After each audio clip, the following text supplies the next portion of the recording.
Ravindo Mida, open my mind, my heart, my life to your light, your love, your power.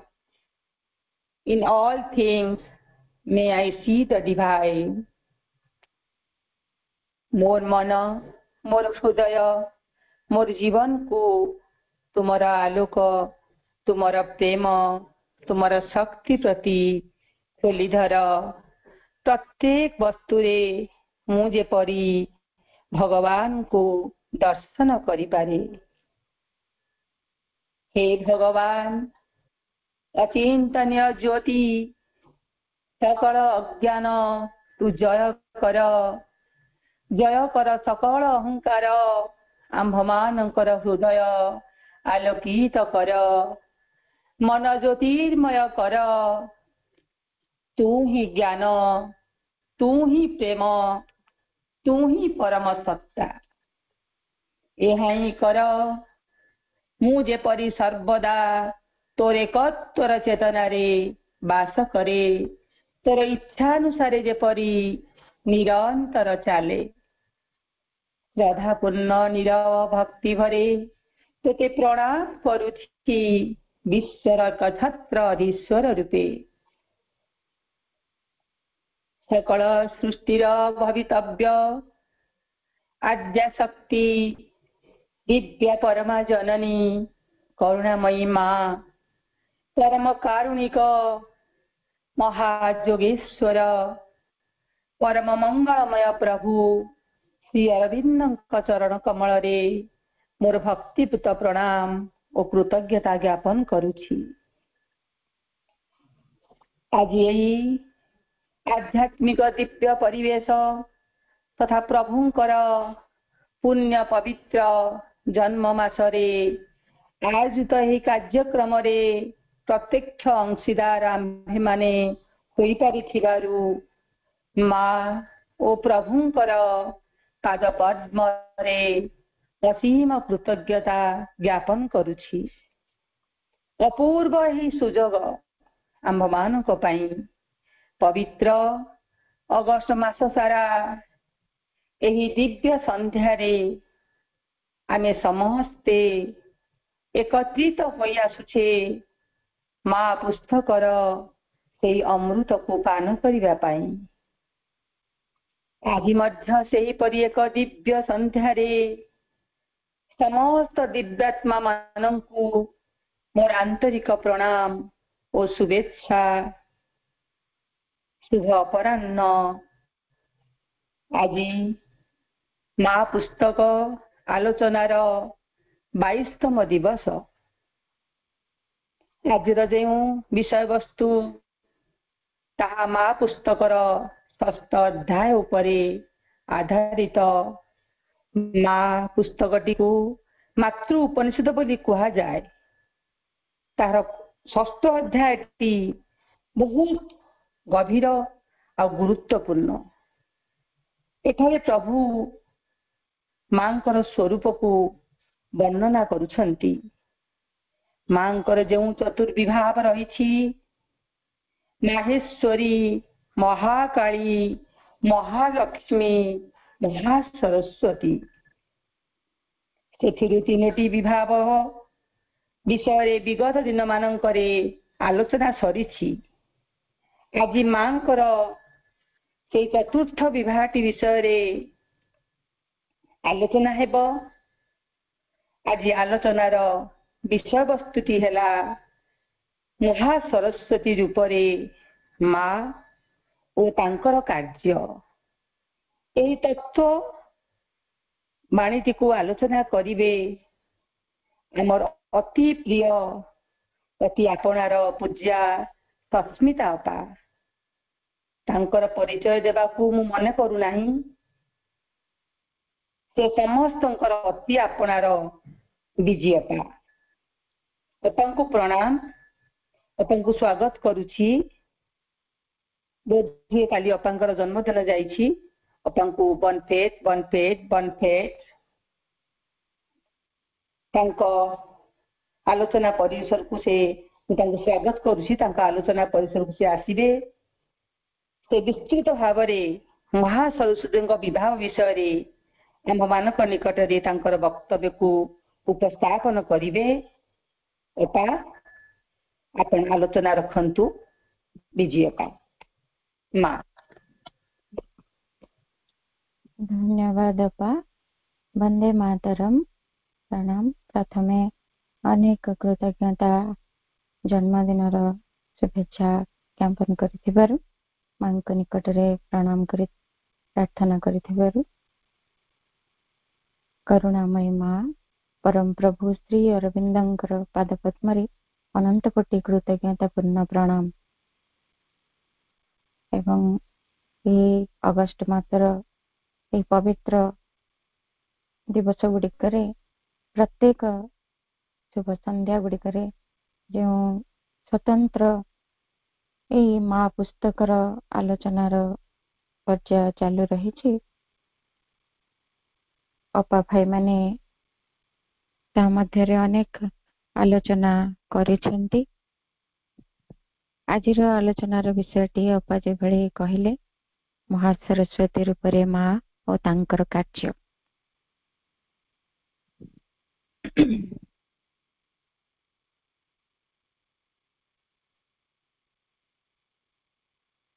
जोग देथिबा समस्त अपा भाई माननकु मध्य अंतररु अशेष शुभेच्छा शुभकामना सह प्रणाम जनाउछि।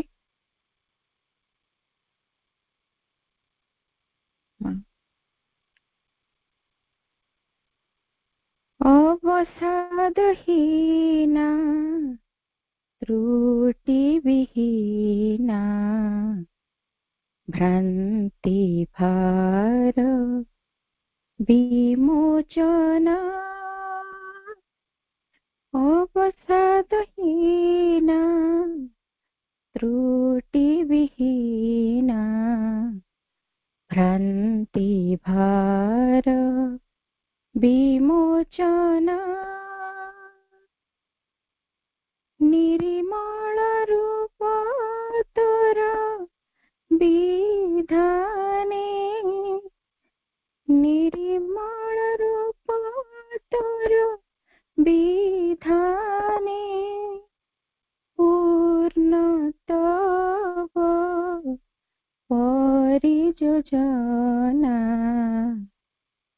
मातव प्रसादे सकल सिद्धि ज्ञान बीज सुसंगति मातव प्रसादे सकल सिद्धि ज्ञान बीज सुसंगति श्रीपाद पद्मे शरण मागे श्रीपाद पद्मे शरण मागे प्रणामी महा सरस्वती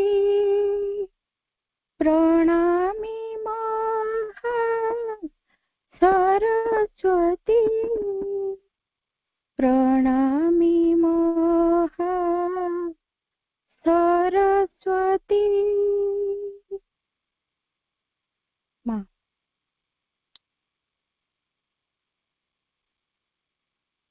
से महासरस्वती कृपारे ही तांकरी कार्यधारा तांकु बुझिबा लगी आमे किंचित समर्थ होई परिबा।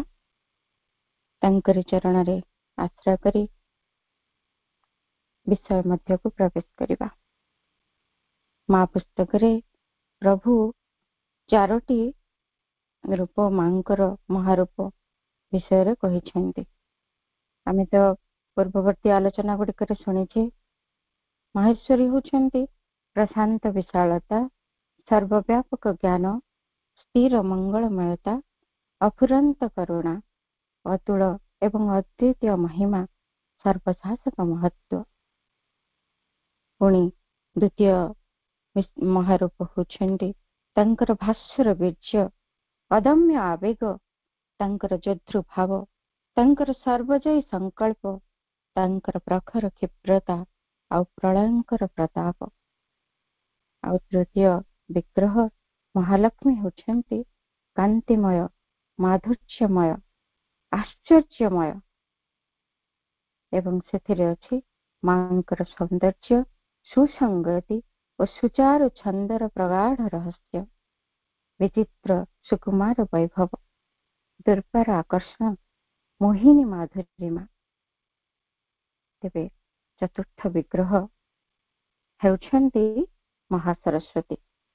ଅନ୍ତରଙ୍ଗ ଗଭୀର ଜ୍ଞାନ ତଥା ନିପୁଣ ନିର୍ଦ୍ଦୋଷ କର୍ମ ଓ ସକଳ ବସ୍ତୁକୁ ପ୍ରଶାନ୍ତି ଏବଂ ନିର୍ଦ୍ଦିଷ୍ଟ ପୂର୍ଣ୍ଣତା ପ୍ରଦାନର ଏକ ନିବିଡ଼ ଗଭୀର ସାମର୍ଥ୍ୟରେ ବିଭୂଷିତ। ସେ ହେଉଛନ୍ତି ପୂର୍ଣ୍ଣତାର ମୂର୍ତ୍ତି ମହାସରସ୍ୱତୀ। ମାଙ୍କର ସ୍ୱରରେ ଆମେ ଶୁଣୁଥିଲେ ଟିକେ ପୂର୍ବରୁ ଏହି ଅନୁଚ୍ଛେଦଟି ମା ପଠନ କରୁଥିଲେ। ତେବେ ସେ ମହାସରସ୍ୱତୀଙ୍କ ସମ୍ବନ୍ଧରେ ପ୍ରଭୁ ନିଜେ ହିଁ ଆମକୁ ପରିଚିତ କରୁଛନ୍ତି। ସେ ହେଉଛନ୍ତି ମାଙ୍କର କର୍ମଶକ୍ତି, ତାଙ୍କରି ପୂର୍ଣ୍ଣତା ଓ ଶୃଙ୍ଖଳାର ମୂର୍ତ୍ତି। ସେ ହେଉଛନ୍ତି କର୍ମଶକ୍ତି, ପୁଣି କହୁଛନ୍ତି ପୂର୍ଣ୍ଣତା ଓ ଶୃଙ୍ଖଳାର ମୂର୍ତ୍ତି। ଆହୁରି ଡିଟେଲରେ ଆମେ ଏଇ କଥା ଗୁଡିକୁ ବୁଝିବା। କହୁଛନ୍ତି ସେଇ ଚାରିଟି ଯୋଉ ଶକ୍ତି, ମହାଶକ୍ତି, ମହାରୂପ ଆମେ ଜାଣିଲେ ମାହେଶ୍ୱରୀ, ମହାକାଳୀ, ମହାଲକ୍ଷ୍ମୀ, ମହାସରସ୍ୱତୀ। ଚାରି ଜଣଙ୍କ ଭିତରେ ସେ ହେଉଛନ୍ତି କନିଷ୍ଠା। କନିଷ୍ଠା କାହିଁକି କହିଛନ୍ତି ତାହା ବି କହୁଛନ୍ତି। ମାଙ୍କୁ ସେଇ ପ୍ରଶ୍ନଟି ପଚରା ହେଇଛି। ମାଙ୍କୁ ପଚରା ହେଲା ଯେ sweet mother, why is Mahasaraswati the youngest of the four? ଚାରି ଜଣଙ୍କ ଭିତରେ ସେ କନିଷ୍ଠା କାହିଁକି, ସବୁଠାରୁ ସାନ ବୋଲି ତାଙ୍କୁ କାହିଁକି କୁହାଯାଇଛି? ମା କହୁଛନ୍ତି ଏଇଠି ତାଙ୍କୁ ଯେ ଆମେ ଭାବିବାନି ସେ ତାଙ୍କର ଆକୃତିରେ ସାନ ବା କାର୍ଯ୍ୟଟା ତାଙ୍କର କମ୍, ଏସବୁ ନୁହେଁ। ମା ତାଙ୍କୁ ବୁଝାଉଛନ୍ତି because her work came last, so she came last. ତାଙ୍କର କାର୍ଯ୍ୟ ହିଁ ସବା ଶେଷରେ ଆସୁଛି। এই ଚାରି ଶକ୍ତିଙ୍କର ଯୋଉ କାର୍ଯ୍ୟ ଧାରା, ଆମେ ତିନି ଶକ୍ତିଙ୍କ ବିଷୟରେ ଭଲ ଭାବରେ ଆଲୋଚନାକୁ ପୁଙ୍ଖାନୁପୁଙ୍ଖ ଭାବରେ ଶୁଣିଛେ। ଏବେ ଏଇ ଚାରି ଜଣଙ୍କ ଭିତରେ ସେ ହେଉଛନ୍ତି ତାଙ୍କର ଯୋଉ କାର୍ଯ୍ୟ ଧାରା, ସେ କାର୍ଯ୍ୟ ଧାରାଟି ସବୁଠୁ ଶେଷରେ ଆସୁଛି, ସବା ଶେଷରେ ଆସୁଛି। ସେଇଥିପାଇଁ ସିଏ ସବୁ କାର୍ଯ୍ୟକୁ ଲାଷ୍ଟରେ ହିଁ ପର୍ଯ୍ୟବେକ୍ଷଣ କରିବେ, ତେଣୁ ତାଙ୍କ କାର୍ଯ୍ୟଟି ହଉଛି ଶେଷ। ସେଇଥିପାଇଁ ତାଙ୍କୁ କୁହାଯାଉଛି କନିଷ୍ଠା, ସବୁଠୁ ସାନ ବୋଲି। ତେଣୁ ସେ ଶେଷରେ ହିଁ ଆସିଛନ୍ତି, ସେ କାର୍ଯ୍ୟ ତାଙ୍କର ଶେଷରେ ହିଁ ସେ କରିବେ। ଏମାନେ ତିନି ଜଣଙ୍କର କାର୍ଯ୍ୟ ସରିଗଲା ପରେ ଆରମ୍ଭ ହୁଏ ତାଙ୍କରି କାର୍ଯ୍ୟ।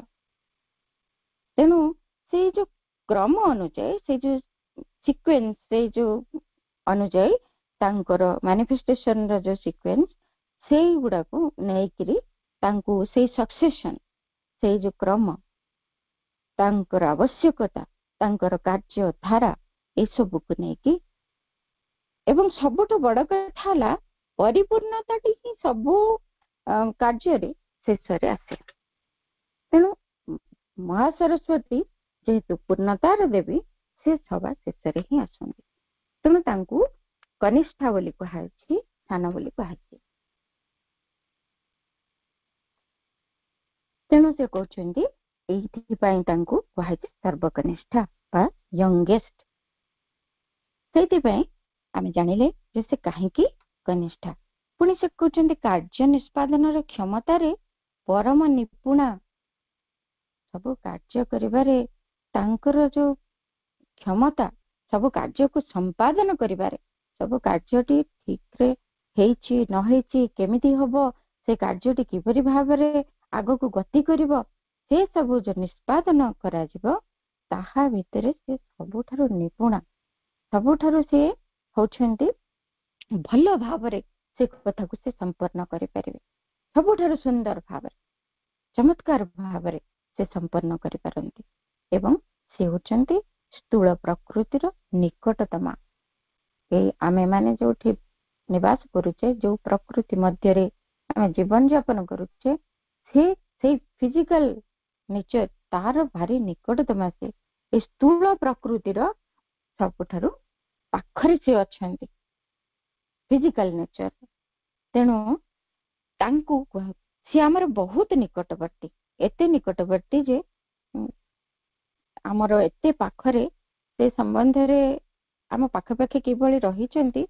ଗୋଟେ ସୁନ୍ଦର ଘଟଣାଟିଏ ଆମେ ଦେଖିବା। ଜଣେ ସାଧକ ମାନଙ୍କର ଯଦି ଅନୁଭୂତି ଗୁଡାକୁ ଆମେ ଟିକେ ଦେଖୁଥିବା, ମାଙ୍କର କାର୍ଯ୍ୟ ବି ଆଶ୍ରମରେ କେମିତି ଘଟୁଥିଲା, ସେଇ ମହାସରସ୍ୱତୀ ରୂପରେ ମା କେମିତି ଆଶ୍ରମରେ କାର୍ଯ୍ୟ କରୁଥିଲେ, ଏ ଜଗତ ଉପରେ କାର୍ଯ୍ୟ କରୁଥିଲେ, ସାଧକ ମାନଙ୍କ ଜୀବନରେ କିଭଳି ତାଙ୍କର ମହାସରସ୍ୱତୀଙ୍କର ପ୍ରଭାବ କ୍ରିୟାଶୀଳ ହଉଥିଲା, ସେଇଗୁଡିକୁ ମଧ୍ୟ ଯଦି ଆମେ ବୁଝି ବୁଝିକି ଜାଣିକିରି ଯିବା, ତାହେଲେ ବହୁତ ସହଜରେ ବୁଝିପାରିବା ମହାସରସ୍ୱତୀଙ୍କର କାର୍ଯ୍ୟ କିଭଳି, ମା କିଭଳି ସେଇ କାର୍ଯ୍ୟକୁ ସମ୍ପାଦନ କରୁଥିଲେ।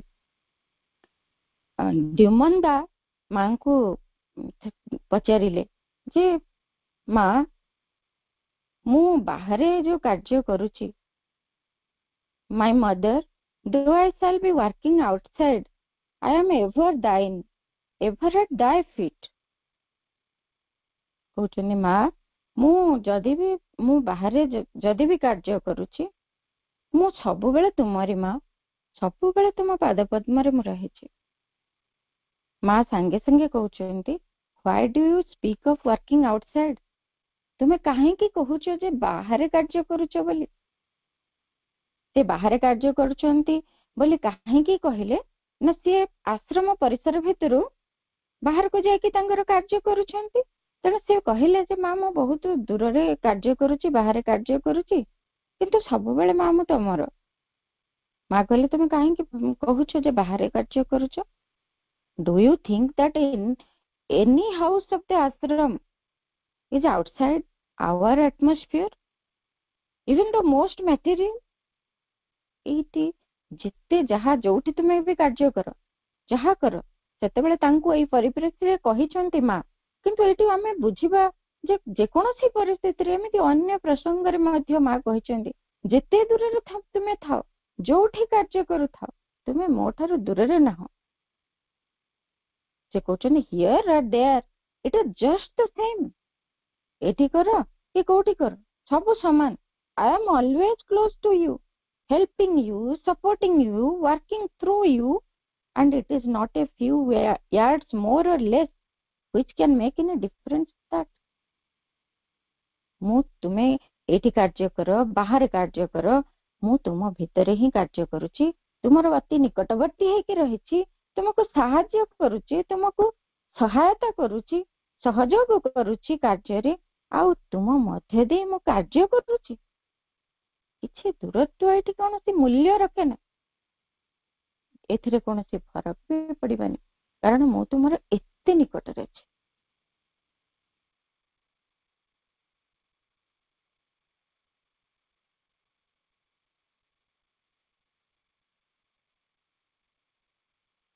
ସେ ମା ଆମର ଖୁବ ନିକଟରେ, ଆମ ପାଖେ ପାଖେ ରହିଛନ୍ତି, ସର୍ବଦା ସେ ଆମର ପାଖେ ପାଖେ ରହିଛନ୍ତି। ତେଣୁ ଏଠି କହୁଛନ୍ତି ସେ ଏଇ ସ୍ଥୂଳ ପ୍ରକୃତିର ନିକଟତମା। ଆଉ ଆମ ମାନଙ୍କର ଏଇ ଯୋଉ ନେଚର, ବିଶ୍ୱ ପ୍ରକୃତିର ନିକଟରେ ରହି, ଆମର ଅତି ନିକଟବର୍ତ୍ତୀ ହେଇ, ଆମ ଚେତନା, ଆମ ପ୍ରକୃତିର ନିକଟବର୍ତ୍ତୀ ହୋଇ, ଆମ ମଧ୍ୟରେ ରହି, ଆମକୁ ସାହାଯ୍ୟ କରି, ଆମ ଭିତରେ ସେ କାର୍ଯ୍ୟ କରୁଛନ୍ତି। ତେବେ ତାଙ୍କ ଠାରୁ ଏଇ ମହାରୂପରେ ମା ଆମର ଅତି ନିକଟବର୍ତ୍ତୀ ହେଇକି ରହିଛନ୍ତି। ତାପରେ କହୁଛନ୍ତି ପ୍ରଭୁ, ଏଠି ଚାରିଟି ଯାକ ଶକ୍ତି ମହାରୂପ କିଭଳି ତାଙ୍କର କାର୍ଯ୍ୟକୁ ଏଠି ସମ୍ପନ୍ନ କରୁଛନ୍ତି, ଯୋଉ କ୍ରମ, ଯୋଉ ଧାରା ଅନୁଯାୟୀ ତାଙ୍କର କାର୍ଯ୍ୟ ସମ୍ପାଦିତ ହୁଏ, ତାହା କହୁଛନ୍ତି ପ୍ରଭୁ। ମହେଶ୍ୱରୀ କଣ କରୁଛନ୍ତି ନା, ବିଶ୍ୱ ଶକ୍ତିରାଜିର ବୃହତ ଧାରା ଗୁଡିକୁ ସଜାଡି ରଖନ୍ତି। ସେ କଣ କରୁଛନ୍ତି, ମହାକାଳୀ ଦିଅନ୍ତି ସେସବୁକୁ ଚାଲିବାର ବଳ ଓ ବେଗ, ମହାଲକ୍ଷ୍ମୀ ବ୍ୟକ୍ତ କରନ୍ତି ସେ ସବୁର ଛନ୍ଦ ଓ ପରିମିତି।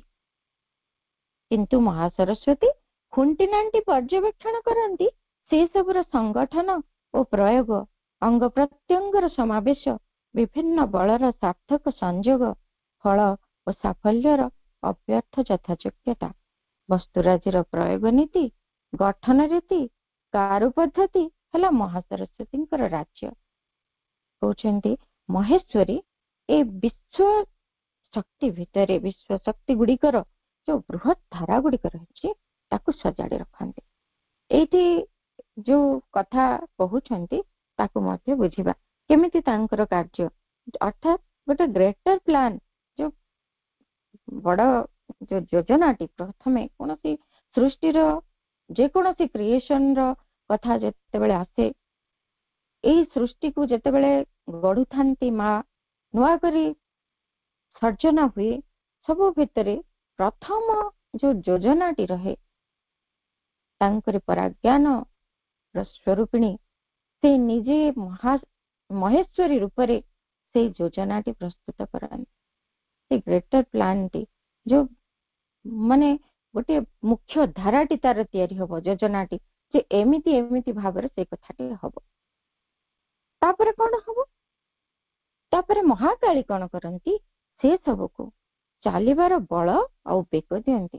ଅର୍ଥାତ୍ ସେ କାର୍ଯ୍ୟଟା କେମିତି ଆଗକୁ ଯିବ, ଯୋଜନାଟି ହେଲା, ସେ ଯୋଜନାଟି କେମିତି କୋଉ ପ୍ରେରଣାକୁ ନେଇକରି ଆଗକୁ ବଢିବ ଏବଂ କୋଉ ସାମର୍ଥ୍ୟ ତା ଭିତରେ ଭରି ଦିଆଯିବ, କୋଉ ବଳରେ ସେ ଆଗକୁ ଚାଲିବ, କୋଉ ସ୍ପିଡରେ ଆଗକୁ ଯିବ, କୋଉ ବେଗରେ ଯିବ, ଇମ୍ପେଟସ୍, ତାକୁ ପ୍ରେରଣା ତାକୁ ଚାଳିତ କରିବ, ଏଇ ସବୁ ତା ଭିତରେ ଭରି ଦିଅନ୍ତି ମହାକାଳୀ। ଯେକୌଣସି କାର୍ଯ୍ୟ ଏ ସୃଷ୍ଟିର, ତାହା ଭିତରେ ଏମିତି ଚାରି ଶକ୍ତି ଇନଭଲ୍ଭ ହେଇକି ରହୁଛନ୍ତି। ତାପରେ ମହାଲକ୍ଷ୍ମୀ କଣ କରନ୍ତି ନା ସେ ସବୁର ଛନ୍ଦ ଓ ପରିମିତିକୁ ବ୍ୟକ୍ତ କରନ୍ତି। ଏଇଭଳି ଏଇ କଥାଟି ପ୍ରକୃତରେ ଏଇଠି ଚାଳିତ ହବ, ଅର୍ଥାତ୍ ତାକୁ ଚଳେଇବା ପାଇଁ ବଳ ଦେଲେ ମହାକାଳୀ। ମହାଲକ୍ଷ୍ମୀ କଣ କରନ୍ତି ଯେ ତାହା କିଭଳି ଭାବରେ କାର୍ଯ୍ୟ କରିବା ଆରମ୍ଭ କରିବ, ତା ଭିତରେ ସବୁ କିଛି କେମିତି ତାର ସ୍ୱତନ୍ତ୍ର ଯୋଜନା ଅନୁଯାୟୀ ତା ଭିତରେ ଚାଲିବାକୁ ଆରମ୍ଭ ହବ। ସବୁ କାର୍ଯ୍ୟ ତାର କୋଉ ରିଦିମରେ ଚାଲିବ, କୋଉ ଧାରାରେ, କୋଉ ଛନ୍ଦରେ ଆରମ୍ଭ ହବ, ସେଇଗୁଡାକୁ ସବୁ ସିଏ ନିର୍ଦ୍ଧାରଣ କରନ୍ତି। ମହାସରସ୍ୱତୀଙ୍କର କାର୍ଯ୍ୟ ହେଲା କିଭଳି ଯେ ସେ ସବୁ କାର୍ଯ୍ୟ ଗୁଡାକ ସେ କହୁଛନ୍ତି ଯେ ଯଦି ଆମେ ଏଠି ପ୍ରଭୁଙ୍କର ସେ ଇଂରାଜୀ ଶବ୍ଦକୁ ଦେଖିବା, Mahasaraswati presides over the detail of organisation and execution. ସେଇ କାର୍ଯ୍ୟଟି ପ୍ରକୃତରେ ଟିକିନିକି ଭାବରେ ସେ ଯୋଜନା ଅନୁଯାୟୀ କେମିତି ସମ୍ପୂର୍ଣ୍ଣ ହବ, କେମିତି ସେ କାର୍ଯ୍ୟଟି ସୁନ୍ଦର ଭାବରେ ଏକଦମ ଚତୁର୍ଦିଗରୁ ପରିପୂର୍ଣ୍ଣ ହୋଇ ଉଠିବ, ଟିକେ କେମିତି ଦୋଷ ତ୍ରୁଟି ତା ଭିତରେ ନ ରହିବ, କେମିତି ତାହା ନିର୍ଦ୍ଦୋଷ ନିର୍ଭୁଲ ଭାବରେ ଏକ କାର୍ଯ୍ୟ ହେଇପାରିବ, କେମିତି କାର୍ଯ୍ୟକାରୀ ହବ, ଏଭଳି ତାକୁ ସେ ସଜାଡନ୍ତି। ତେଣୁ ଖୁଣ୍ଟିନାଟି ପର୍ଯ୍ୟବେକ୍ଷଣ କରନ୍ତି, ଟିକିନିଖି କରିକିରି ସେ ଦେଖନ୍ତି ଯେ କିଭଳି ଏଇ କାର୍ଯ୍ୟଟି ହବ। ତା ଭିତରେ ଯୋଉ ଖୁଣ୍ଟିନାଟି ପର୍ଯ୍ୟବେକ୍ଷଣ କରନ୍ତି ତାର ଅର୍ଗାନାଇଜେସନ କୁ ଏବଂ ତାର ଯୋଉ ସଂଗଠନ, ତାର ଯୋଉ ପ୍ରୟୋଗ, ଅଙ୍ଗ ପ୍ରତ୍ୟଙ୍ଗର ସମାବେଶ, ଏଇ କଥା କହୁଛନ୍ତି। ତା ଭିତରେ ସେ କଣ କରୁଛନ୍ତି, ସବୁ କାର୍ଯ୍ୟଟି ଯେମିତି ସୁନ୍ଦର ହବ, ପ୍ରତ୍ୟେକ ପାର୍ଟ ତାର କେମିତି ଯଥାର୍ଥ ମିଳାମିଶା ଏବଂ ସଂଗତିର ସହିତ କାର୍ଯ୍ୟଟିକୁ କରୁଥିବେ। ଯେକୌଣସି କାର୍ଯ୍ୟ ହଉ, ସୃଷ୍ଟିର କାର୍ଯ୍ୟ ଏଇଭଳି ଭାବରେ ହିଁ ଚାଲିଛି। ତେଣୁ ଯେତେବେଳେ ଆମେ ଦେଖିଲେ ମହେଶ୍ୱରୀ ଯୋଜନାଟି କଲେ, ତାଙ୍କ କାର୍ଯ୍ୟଟି ହେଲା, ତାପରେ ମହାଲକ୍ଷ୍ମୀ ମହାକାଳୀ ତାକୁ ବଳ ଦଉଛନ୍ତି, କାର୍ଯ୍ୟଟି ଆଗେଇବ, ପ୍ରେରଣା ସୃଷ୍ଟି ହେଲା ଏବଂ କାର୍ଯ୍ୟଟି ଜଷ୍ଟ ଆରମ୍ଭ ହବ। ସେଇ ପ୍ରେରଣା ଏବଂ ସାମର୍ଥ୍ୟକୁ ନେଇକି କାର୍ଯ୍ୟଟି ଆରମ୍ଭ ହବ। ଏବଂ ତାପରେ ଆସିଲେ ମହାଲକ୍ଷ୍ମୀ, ସେ ତାକୁ କେମିତି ତାର ସେଇ ଧାରାରେ ଚାଲିବ ଏବଂ ମହାସରସ୍ୱତୀ ଟିକନିକ ଭାବରେ ଦେଖୁଛନ୍ତି। ଉଦାହରଣ ଭାବରେ ଯଦି ନବା, ଆମେ ଧରାଯାଉ ଗୋଟେ ଡ୍ୟାନ୍ସ ପ୍ରୋଗ୍ରାମ କୁ ନବା, ସେମିତି ହବ। ପ୍ରଥମେ ଆମେ ଯେମିତି ଆମେ କରୁଛେ କିଛି ମାଙ୍କର ଗୀତରେ ନୃତ୍ୟର କାର୍ଯ୍ୟକ୍ରମ କରୁଛେ, ବିଭିନ୍ନ ପ୍ରୋଗ୍ରାମ ଗୁଡିକରେ ଆମେ କରୁଥାଉ ଦେଖୁଥାଉ, ତା ଭିତରେ କେମିତି ହୁଏ, ପ୍ରଥମେ ଗୋଟେ ଯୋଜନା ହେଇଯାଏ ଯେ ହଁ ଇଏ ନାଚିବେ କି ଏଇ ଗୀତଟା ନାଚିବେ କି ଏଇ ଭଳି ଗୋଟିଏ ନାଚଟିର ରୂପରେଖ ହବ, ଗୋଟେ ତିଆରି ହେଇଯାଏ। ତାପରେ ଆସେ ଆଉ ଗୋଟିଏ ପର୍ଯ୍ୟାୟ, ଯୋଉ ପର୍ଯ୍ୟାୟରେ କି ହଁ ଆଜି ଆରମ୍ଭ କରିବା, ଏଇ କାର୍ଯ୍ୟଟା ଏବେ ହବ, ଆମେ ଏମିତି ଲାଗି ପଡିବା ଯେମିତି ଗୋଟେ ନିର୍ଦ୍ଧାରିତ ସମୟରେ କାର୍ଯ୍ୟଟି ସରିବ। ଏଇଭଳି ଗୋଟେ ଉତ୍ସାହ, ପ୍ରେରଣା, ବଳ ହେଇକରି କାର୍ଯ୍ୟଟି ଟିକେ ଆଗକୁ ଚାଲିବା ଆରମ୍ଭ ହୁଏ। ଯୋଜନାଟି ଥିଲା, ଏବେ କାର୍ଯ୍ୟର ରୂପ ନବା ଆରମ୍ଭ ହେଲା। ତାପରେ ଆଉ ଟିକେ ତା ଭିତରେ କଣ ହୁଏ, କିଭଳି ଢଙ୍ଗରେ ତାହା ସୁନ୍ଦର ହୋଇ ଉଠିବ, କେମିତି ଲାଳିତ୍ୟପୂର୍ଣ୍ଣ ହବ, କେମିତି ସେଇଠି ଗୋଟେ ସମସ୍ତଙ୍କୁ ଭଲ ଲାଗିଲା ଭଳିଆ କାର୍ଯ୍ୟକ୍ରମଟି ହବ, ସେଇ ଦିଗରେ ଗୋଟେ ପଦକ୍ଷେପ ନେଇ ସେ ସବୁକୁ ଦେଖାଯାଉଛି। ଆଶ୍ରମ ଥିଏଟରରେ ବି ଏଇଭଳିଆ ସମସ୍ତ କାର୍ଯ୍ୟକ୍ରମ ହୁଏ। ଯେମିତି କୌଣସି ଡ୍ରାମା ହେଲା, ସେମିତି ଯୋଜନା ମା କରିଦିଅନ୍ତି। ତା ଭିତରେ ପୁଣି କେମିତି କେମିତି ହବ, କିଏ କିଏ ଆସନ୍ତି, କେମିତି ତାକୁ ନେଇକରି ସେମାନେ ଶିଖିବେ, କଣ କରିବେ, ଆରମ୍ଭ ହବ, ସୁନ୍ଦର ହବ। ତାପରେ ପରିଶେଷରେ ଯେମିତି କାର୍ଯ୍ୟଟା ଠିକ ଭାବରେ ଚାଲୁଛି ନା ନାହିଁ, ଯାହା ମୂଳ ଯୋଜନା ଥିଲା ସେଇ ଯୋଜନା ଅନୁଯାୟୀ ଏଇଟା କ୍ରିୟାଶୀଳ ହଉଛି ନା ନାହିଁ, ସେ ଯୋଜନା ଅନୁଯାୟୀ ଏଇ କଥାଟା ଚାଲିଛି ନା ନାହିଁ, ସେଥିରେ ଯେମିତି କିଛି ଭୁଲ ନ ହୁଏ, ସେଇ ଯୋଜନାଟାର ଉଦ୍ଦେଶ୍ୟ ଯାହା, ସେଇ ଉଦ୍ଦେଶ୍ୟଟି ଏଠି ଯେମିତି ପରିପୂର୍ଣ୍ଣ ହୁଏ, ଫାଇନାଲ ଜିନିଷଟା ତାପରେ ପ୍ରସ୍ତୁତ ହୁଏ। ଯେମିତି ସେ ଇଏ କେବଳ ଉଦାହରଣଟିଏ ମାତ୍ର, ଆମ ମାନଙ୍କର ଜୀବନକୁ ନେଇକି ସାମାନ୍ୟ ଭାବରେ ବୁଝିବାର ପ୍ରୟାସ କରିବାର ଗୋଟିଏ ଘଟଣା ଆମେ ନେଲେ ଉଦାହରଣ ଭାବରେ। ମାଙ୍କ କାର୍ଯ୍ୟ ତ ଏମିତି ଗୋଟେ ଛୋଟିଆ କ୍ଷେତ୍ରରେ ସୀମିତ ନୁହେଁ, ସମଗ୍ର ସୃଷ୍ଟିର ସର୍ଜନା, ସମଗ୍ର ସୃଷ୍ଟିର ରଚନା ଭିତରେ ଏମିତି ତାଙ୍କରି ଚାରିଟି ଧାରା ନେଇକି ସେ କ୍ରିୟା କରୁଛନ୍ତି। ମାହେଶ୍ୱରୀ ରୂପରେ ଯୋଜନା କରୁଛନ୍ତି, ମହାକାଳୀ ରୂପରେ ସେ ଯୋଜନାଟିକୁ କ୍ରିୟାଶୀଳ ହବା ଲାଗି ପ୍ରେରଣା ଭରୁଛନ୍ତି, ବଳ ଭରୁଛନ୍ତି, ସାମର୍ଥ୍ୟ ଭରୁଛନ୍ତି, ଏବଂ ମହାଲକ୍ଷ୍ମୀ ରୂପରେ ସେ ସବୁକୁ ସୁନ୍ଦର କରିବା ଲାଗି ତାର ଯେମିତି ତାର ଛନ୍ଦ, ଲୟ, ତାଳ ସବୁ ପ୍ରସ୍ତୁତ କରୁଛନ୍ତି, କୋଉ ଧାରାରେ କେମିତି ଚାଲିବ। ଏବଂ ମହାସରସ୍ୱତୀ ରୂପରେ ସେ ଖୁଣ୍ଟିନାଟି ଟିକିନିକି ଭାବରେ ଅବଜର୍ଭ କରୁଛନ୍ତି, ଯୋଉ ଯୋଜନାଟି ମୂଳତଃ ହେଇଥିଲା ସେଇଠି କେତେ ଦୂର ଏଠି ସମ୍ପନ୍ନ ହେଇଛି, କୋଉଠି କୋଉ କୋଣରେ କୋଉଠି ଟିକେ ଦୋଷ ରହିଛି କି, ଯଦି ରହିଛି ତାକୁ ସେ ଖୋଜୁଛନ୍ତି, କାଢୁଛନ୍ତି ଏବଂ ତାକୁ ସୁଧାରିବାରେ ଲାଗିଛନ୍ତି। ଏତେ ଟିକିନିକି ତାଙ୍କର କାର୍ଯ୍ୟ, କେତେ ପୁଙ୍ଖାନୁପୁଙ୍ଖ ତାଙ୍କର ଶ୍ରମ, ତେଣୁ ଏଇଥିପାଇଁ ସେ ଅନନ୍ତ କାଳ ଶ୍ରମ କରୁଛନ୍ତି, ଚିରକାଳ ଲାଗିଛନ୍ତି। ତେଣୁ ହିଁ ସିଏ ସଭା ଶେଷରେ ତାଙ୍କ କାର୍ଯ୍ୟଟି ଆରମ୍ଭ ହେଉଛି, ପର୍ଯ୍ୟାୟ ଅନୁଯାୟୀ ଶେଷରେ ହିଁ ତାଙ୍କର କାର୍ଯ୍ୟ ଆରମ୍ଭ ହୁଏ ଏବଂ ଅଧିକ କାଳ ତାହା ଚାଲୁ ରହେ, ତାଙ୍କ କାର୍ଯ୍ୟଟି ଅଧିକ କାଳ ଚାଲୁ ରହେ। ଏଭଳି ଭାବରେ ଚାରି ଶକ୍ତି ତାଙ୍କର କ୍ରିୟା କରୁଛନ୍ତି। ତେବେ ଏଇଠି ସେ ଦେଖୁଛନ୍ତି ଯେ ଯେତେ ସବୁ କଥା ଏଠି ଅର୍ଗାନାଇଜ କରାହେଇଥିଲା, ଯାହା ସବୁ ସଂଗଠନ ଏଠି ହେଇଥିଲା, ସେଇଗୁଡିକ ଠିକରେ ହେଇଛି ନା ନାହିଁ। ଯୋଉ ଯୋଉ ଯୋଜନା ଭିତରେ ଯାହା ସବୁ ଅର୍ଗାନାଇଜ କରାହେଲା, ଯୋଜନାଟି ଭିତରେ ଯୋଉ ଯୋଉ କଥା ସବୁ ରଖାଗଲା, ଏଇ ଅର୍ଗାନାଇଜେସନ ଟା ଗୋଟେ ବଡ ଜିନିଷ, ଯୋଉଟା କି ମହାସରସ୍ୱତୀ ସେଇ କଥାଟିକୁ ଦେଖନ୍ତି। ତାଙ୍କର କାର୍ଯ୍ୟ ଧାରା ମଧ୍ୟରେ ଏଇ କଥାଟି ରହିଛି, ସବୁ କେମିତି ଠିକ ଭାବରେ ସବୁ ଅର୍ଗାନାଇଜ ହେଇକି ହଉଛି ନା ନାହିଁ, ଏଇ ଜିନିଷଟି ଆମେ ଦେଖିବା। କଣ ସେଇ କଥାଟି କାହିଁକି କୁହାଗଲା ଯେ ସଂଗଠନ ବା ଏଇ ଅର୍ଗାନାଇଜେସନ କଥାଟି କୋଉ ଦୃଷ୍ଟିରୁ ଏଠି କୁହାଯାଇଛି, ପ୍ରଭୁ କହିଛନ୍ତି ତାହା ହିଁ ଏଠି ବୁଝିବା। ଜୀବନରେ ଆମେ ମାନେ ଯେମିତି କିଛି କାର୍ଯ୍ୟ କରୁ, ବହୁତ କାର୍ଯ୍ୟ ମା କହୁଛନ୍ତି ଯେ of course there are people who do too many things but that too shows a lack of organization in life। ବହୁତ କଥା ବହୁତ ଲୋକ କରୁଛନ୍ତି, କିନ୍ତୁ ବହୁତ କାମ କରୁଛନ୍ତି, କିନ୍ତୁ ସବୁ କଥା ଗୁଡାକର ସବୁ କାର୍ଯ୍ୟ ଗୁଡାକର ମୂଲ୍ୟ ରହେନି। ଜୀବନର ସବୁଟି କାର୍ଯ୍ୟ ଦେଖେଇ ଦିଏ ଯେ ସେସବୁର ସଂଗଠନ କିଭଳି ହେଇଛି। ଆମ ଘରଟିରେ ଆମେ ପ୍ରତ୍ୟେକଟି ଜିନିଷକୁ ରଖୁଛେ, ତାହାର ଭିତରେ କାହା ଘରକୁ ଗଲା ବେଳକୁ କେତେ ଗୋଟିଏ ସୁନ୍ଦର ପରିବେଶ ମନେ ହଉଛି, ଆଉ କୋଉଠିକି ଗଲା ବେଳକୁ କେମିତି ଗୋଟେ ଅସଜଡ଼ା ଏବଂ ଭାରି ଅସ୍ୱସ୍ତିକର ମନେ ହଉଛି। କାହିଁକି ନା ଏମିତି ଗୋଟେ ଅର୍ଗାନାଇଜେସନ ର ଅଭାବ ରହିଥାଏ। ବହୁତ କାର୍ଯ୍ୟ କଲେ ମଧ୍ୟ ଏମିତି ଗୋଟେ ସଂଗଠନ ତାରି ଭିତରେ ହେଇନଥାଏ।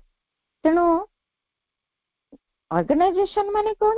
A true organization gives a place to each thing to the extent that it is required। ଯେତିକି ପର୍ଯ୍ୟନ୍ତ ଯୋଉ କଥାର ଯେତେ ଆବଶ୍ୟକତା ରହିଛି ସେଇଠି ତାକୁ ଯଥାର୍ଥ ଜାଗାରେ ରଖାଯାଏ। ମା ସରସ୍ୱତୀ ରୂପରେ ସେଇ କାର୍ଯ୍ୟ କରୁଥାନ୍ତି। ପ୍ରତ୍ୟେକଟି କଥା କିଭଳି ଭାବରେ ତାର ଯଥାର୍ଥ ସ୍ଥାନରେ ରହିବ, ଯଥାର୍ଥ ରୀତିରେ ରହିବ। ମାଙ୍କର ଆଶ୍ରମରେ ତାଙ୍କ କାର୍ଯ୍ୟ ମଧ୍ୟ, ତାଙ୍କର କଲମଟି ମଧ୍ୟ ଯୋଉ ସ୍ଥାନରେ ଯେମିତି ରହିଥାଏ ସେ ସେଇଭଳି ସେମିତି ଥୁଆ ହେଇଥିବ। ମା ତାକୁ କେବେ ବି କୌଣସି ପ୍ରକାର ତାର ଯେମିତି ଗୋଟେ ଡିଷ୍ଟର୍ବ ନ କରିବା, ଏଇ ସବୁ କଥା ଗୁଡିକ ତାଙ୍କ ଡ୍ରୟରରେ ଯୋଉ ଜିନିଷ ଗୁଡିକ ଥାଏ ସେଗୁଡିକୁ ସେ ଟିକନିକ ଭାବରେ ସଜେଇଥାନ୍ତି। ଏ ତ ଅତି ସ୍ଥୂଳ ବସ୍ତୁକୁ ସଜାଡିବାର କଥା। ଏମିତି ସଂସାରର ପ୍ରତ୍ୟେକଟି ଛନ୍ଦ, ପ୍ରତ୍ୟେକଟି ଗତିଧାରା, ପ୍ରତ୍ୟେକଟି ଯୋଜନା ଯାହା ମହେଶ୍ୱରୀ କରିଛନ୍ତି ସବୁର କେମିତି ସୁନ୍ଦର ଭାବରେ ସଂଗଠନ ହଉଥିବ, ପ୍ରତ୍ୟେକଟି କଥା ଠିକ ଜାଗାରେ ଠିକ ପ୍ଲେସ ହେଲା କି ନାହିଁ ତାକୁ ସେ ଦେଖୁଛନ୍ତି। କେତେ ଡିଟେଲରେ, କେତେ ପୁଙ୍ଖାନୁପୁଙ୍ଖ ଭାବରେ ତାଙ୍କର କାର୍ଯ୍ୟକୁ ସେ ଜାରି ରଖିଛନ୍ତି। ଏବଂ ତାପରେ କହୁଛନ୍ତି ଯେ ଏଭଳି ସେ ସବୁ କିଛିକୁ ଦେଖୁଥାନ୍ତି ଏବଂ ପ୍ରୟୋଗ, ସବୁର ଯୋଉ ପ୍ରୟୋଗ ଗୁଡାକ ସବୁ କେବଳ ଯେ ସବୁ ଯିଏ ଜିନିଷ ଯାହା ଯେମିତି ରହିଲା ଯୋଜନା ଅନୁଯାୟୀ ଏ ସୃଷ୍ଟିରେ ଚାଲିଛି ସେଇଗୁଡିକର ଯୋଉ ଆବଶ୍ୟକ ପ୍ରୟୋଗଟି, ତାହା କାର୍ଯ୍ୟକାରୀ ହବାର ଯୋଉ ପ୍ରକ୍ରିୟାଟି ତାହା ଠିକରେ ହେଇଛି ନା ନାହିଁ।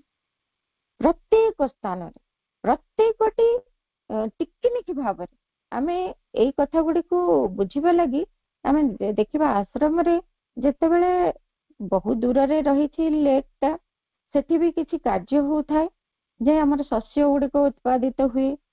ସେଠୁ ଗାଈ ଗୁଡାକ ଅଛନ୍ତି, ସେଠାରୁ ବି ମଧ୍ୟ କ୍ଷୀର ଏସବୁର ବ୍ୟବସ୍ଥା ହୁଏ। ଶସ୍ୟ ଏବଂ ଫୁଲ ଏସବୁ ମଧ୍ୟର ବ୍ୟବସ୍ଥା ସେଠାରୁ ହୁଏ। କିନ୍ତୁ ସେଇଠାରେ ହେଉଥିଲା ବେଳେ ମଧ୍ୟ ପ୍ରତ୍ୟେକଟି କଥା ଠିକ ଢଙ୍ଗରେ ହେଲା କି ନହେଲା, କୋଉ କଥାଟି କୋଉଠି ଟିକନିକି ଭାବରେ ନ ହେଇଛି, ପ୍ରତ୍ୟେକ ଦିନ ମା ସେଗୁଡିକୁ ଫଲୋ ଅପ୍ କରିଥାନ୍ତି। ସାଧକ ମାନେ କୁହନ୍ତି ଯେ ପ୍ରତ୍ୟେକ ଦିନ ମାଙ୍କର ଏତେ ଡିଟେଲରେ ତାଙ୍କର ସବୁ ଅର୍ଗାନାଇଜ କରନ୍ତି। ସକାଳୁ ଉଠିଲା ପରେ ଯେମିତି ଆମର ଆରମ୍ଭ ହେଇଯାଏ, ଆଜି ଏଇ କାର୍ଯ୍ୟଟି ଏଇଠି କରିବାର ଅଛି, ଏମିତି ଧାରାରେ ହେବାର ଅଛି, ଏବଂ ମା ସେଟିକୁ କେତେ ଟିକନିକ ଭାବରେ ମନେ ରଖିଥାନ୍ତି, କେବେ ସେ ଭୁଲନ୍ତିନି। ଆଉ ସୁନ୍ଦର ଭାବରେ ସେଗୁଡିକୁ କରିବା ଲାଗି ଆମ ଭିତରେ ମଧ୍ୟ ସବୁକିଛି ମନେ ପକେଇ ଦିଅନ୍ତି, ଆମକୁ କରିବା ପାଇଁ ପ୍ରେରଣା ଦିଅନ୍ତି, ଆମକୁ ଚଳେଇ ନିଅନ୍ତି ସେଇ କଥାକୁ। କେବେ ମଧ୍ୟ ଯେମିତି ଆଶ୍ରମ ବିଲ୍ଡିଂ ଗୁଡା ତିଆରି ହଉ, ଆଶ୍ରମର ବହୁତ ଆକ୍ଟିଭିଟି ଗୁଡାକ ଅଛି, ଯେମିତି ସ୍କୁଲ ଚାଲିଥାଏ, ତାପରେ ପୁଣି ଅନେକ ଡିପାର୍ଟମେଣ୍ଟ ଚାଲିଛି, ଲେକ୍ ରେ ବହୁତ କିଛି ଉତ୍ପାଦନ ଏସବୁର କାର୍ଯ୍ୟ ଚାଲିଛି। ଏବଂ ଏଇ ଆଶ୍ରମର ଅନ୍ୟାନ୍ୟ ଯେମିତି ଫୁଲ ସଜା ହଉଛି, ବହୁତ କିଛି କଥା ଚାଲିଛି। ତାହାରି ଭିତରେ ଡାଇନିଂ ର ଆକ୍ଟିଭିଟି ବି ଦେଖିବା ଆମେ ତ ଅନେକ ଡିପାର୍ଟମେଣ୍ଟ ଆମେ ଏବେ ବି ଯୋଉଗୁଡାକ ଦେଖୁଛେ, କେତେ ଡିସିପ୍ଲିନ ଭିତରେ ଚାଲିବ, କେତେ ଶୃଙ୍ଖଳା ତା ଭିତରେ ସେ ରଖନ୍ତି। ଏବଂ କିଭଳି ଭାବରେ ସଂଗଠନ କେମିତି ଅର୍ଗାନାଇଜ ହେଇଥାଏ ଯେ ଗୋଟେ କୌଣସି ସମୟରେ ତାର ବିଚ୍ୟୁତି ହବନି, ଭୁଲ ହବନି, ଏବଂ ସେଇ କାର୍ଯ୍ୟକୁ ଯେମିତି ନିର୍ଦ୍ଧାରିତ ସମୟରେ ଏବଂ ଠିକ ଭାବରେ, ଏମିତି ନୁହଁ ତରବରିଆ କରି କୋଉ କାର୍ଯ୍ୟଟା ଅଧା କରି ଛାଡି ଦେଇକିରି ପଳେଇ ଆସିକି ମୁଁ ଟାଇମରେ କାମ ସାରିଦେଲି, ସେ କଥା ବି କେହି କୁହନ୍ତିନି। ସାଧକ ମାନେ କୁହନ୍ତି ମା ବହୁତ ପର୍ଟିକୁଲାର, ବହୁତ ପର୍ଟିକୁଲାର। एई जिनिसटी एई जगारु आनिबार अछि। प्रॉस्पेरिटी दिया जाए साधक मानक से प्रॉस्पेरिटी रे साबुनटी तेलटी लुगा सुखा तारटी लुगा सुखा क्लिप एसबुर मध्य टेक्निक केते आवश्यकता अछि एवं केते नाही ताहा मध्ये से प्रॉपरली ऑर्गेनाइज करंती।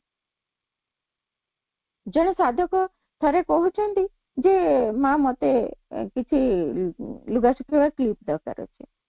माँ कहले तुमर तो एतिकी क्लिप अछि तुमे आउ कोन करबो।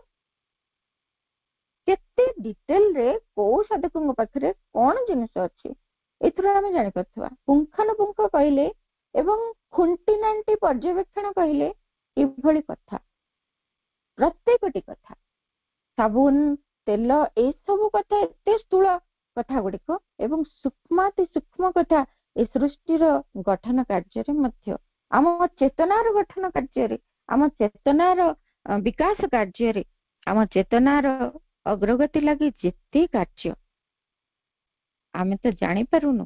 आमे केतेटी बाह्य कार्य को देखिकी तांको कार्यधारा को बुझिबार प्रयास करूछु मात्र, किंतु अंतर्गत भावरे सूक्ष्माति सूक्ष्म भावरे ए सृष्टि उपरे से एमिति कार्य करूछंती। जेतेबेले कौनसी कार्य कर हुता सेमती कहउछंती जेतेबेले तांकर एई पेंटिंग जो करिसेंती जो सावित्री मेडिटेशन सन सावित्री सीरीज रो जो पेंटिंग से करिसेंती सेटा आमे देखिबा सावित्री भवन रे सबु तार एग्जीबिशन हेता केते सुंदर आमे माने समस्त देखितिबा एते सुंदर पेंटिंग गुडी को करूथिले जेतेबेले से कहउछंती जे माँ पूरा पूरी पाखरे थांती और सेथिर जो मो पेंटिंग केते गुडी पेंटिंग रे माँ पाखरे थिले आउ केते गुडी पेंटिंग मो करे मांकर प्रेरणा मां को प्रार्थना करी एकाग्र हेई मो पेंटिंग करे मां को जेतेबेले सेटा देखाए माँ तार पूरा पूरी डिटेल रे तार ऑर्गेनाइजेशन टी को देखंती। काहे की देखंती ना से जो सावित्री रो जो लाइन को नै करी पेंटिंग ता हेची से अनुजाई ए पेंटिंग रो सब स्ट्रोक ऑर्गेनाइज्ड कि नाही